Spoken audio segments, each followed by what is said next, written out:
नमस्कार, मैं आस्था, मेरे चैनल वृंदे राखी पर आपका स्वागत है।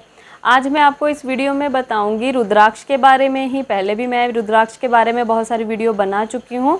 इस वीडियो में मैं आपको ये बताऊंगी रुद्राक्ष के बारे में कि अगर आप रुद्राक्ष पहनते हैं तो आपको किन बातों का ध्यान रखना है, किस प्रकार का रुद्राक्ष बिल्कुल भी नहीं पहनना है जो आपके लिए फ़ायदेमंद नहीं उल्टा हानिकारक हो सकता है।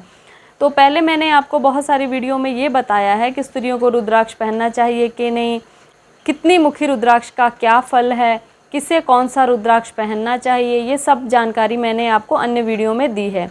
इसमें मैं आपको बता रही हूँ कि हमें कौन से रुद्राक्ष को नहीं पहनना चाहिए।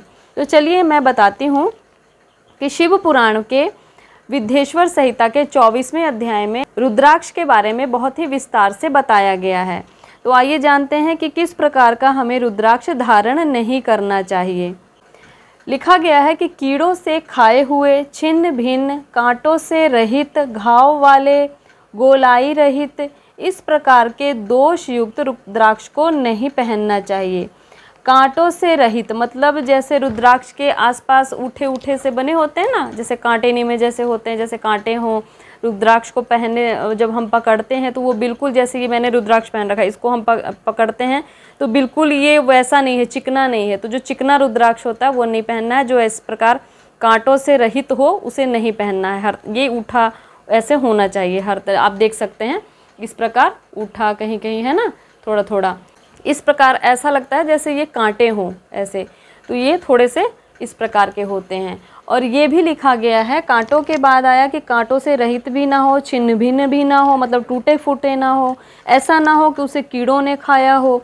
या फिर इसके बारे में ये भी बताया गया है कि ऐसा रुद्राक्ष हमें नहीं पहनना चाहिए जो गोलाई रहित हो, यानी कि जो गोलाई जैसे इसमें गोला है, ये जैसे एक गोला होता है उस प्रकार का है। ऐसा नहीं कि रुद्राक्ष लंबा होता है, पर कहने का अर्थ ये है कि वह रुद्राक्ष का जो असली स्वरूप है वो इसी प्रकार का होता है।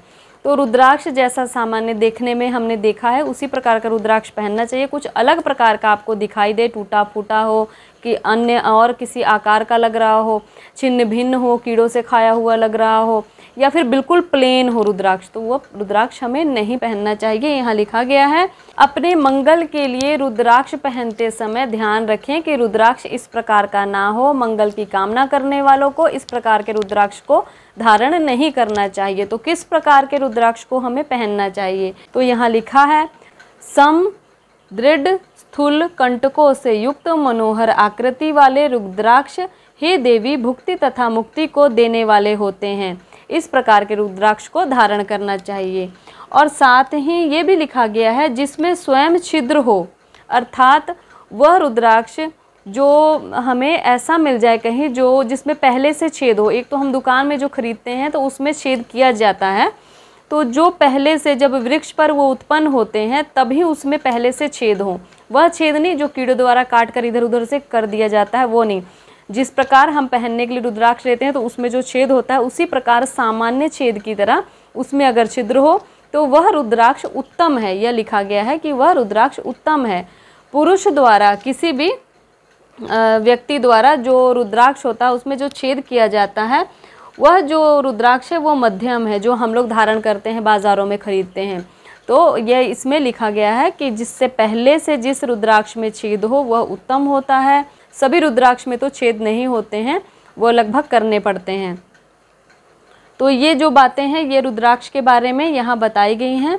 और रुद्राक्ष के बारे में और भी मैं आपको जानकारियाँ दूंगी कि कितने मुखी रुद्राक्ष पहनने से क्या लाभ होता है। तो इसी प्रकार की वीडियोस के लिए हमारे चैनल पर बने रहिएगा और चैनल से जुड़िएगा। तो तब तक के लिए नमस्कार।